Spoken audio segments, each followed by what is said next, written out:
Tirs de gaz lacrymogène contre jets de pierre, les routes jonchées de cailloux, des magasins pillés et des pneus brûlés. Il y a un an, le Sénégal a été le théâtre d'une guérilla urbaine entre forces de l'ordre et manifestants qui réclamaient la libération du principal opposant au pouvoir, Ousmane Sonko, interpellé alors qu'il se rendait au tribunal de Dakar pour répondre des accusations de viol dont il faisait l'objet.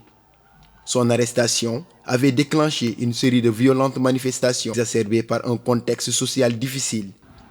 Un an après ces émeutes qui avaient causé la mort de 14 personnes, le besoin de justice et de vérité est le sentiment le mieux partagé dans ce pays considéré comme un îlot démocratique en Afrique de l'Ouest. Nous demandons évidemment que justice soit rendue aux victimes, aux nombreux blessés. Certains ont perdu des membres, n'est-ce pas? De rendre justice également aux familles des personnes qui sont décédées. C'est une exigence dans un État démocratique. Quand on est dans un État démocratique, dans un État de droit, lorsque des personnes meurent, on ouvre une enquête, on essaie de faire la lumière. On ne peut pas accepter qu'au Sénégal, n'est-ce pas, ce principe élémentaire soit dénié aux familles des victimes. Le Sénégal, un pays démocratique, ne mérite pas ces événements.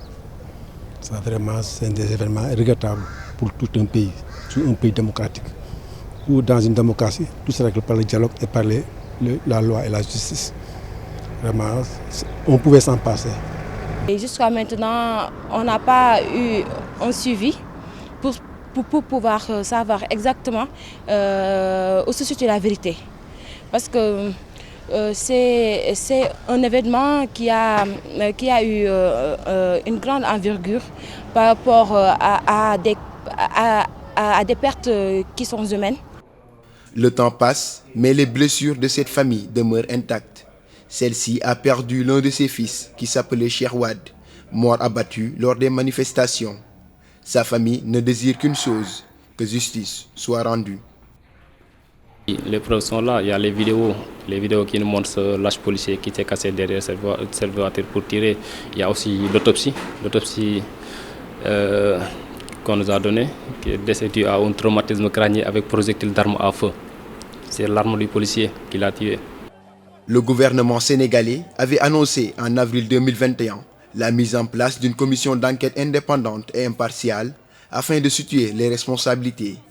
Un an après, cette commission d'enquête n'a donné aucune information, au grand regret des organisations de défense des droits humains qui dénoncent ce qu'elles considèrent comme une forme d'impunité.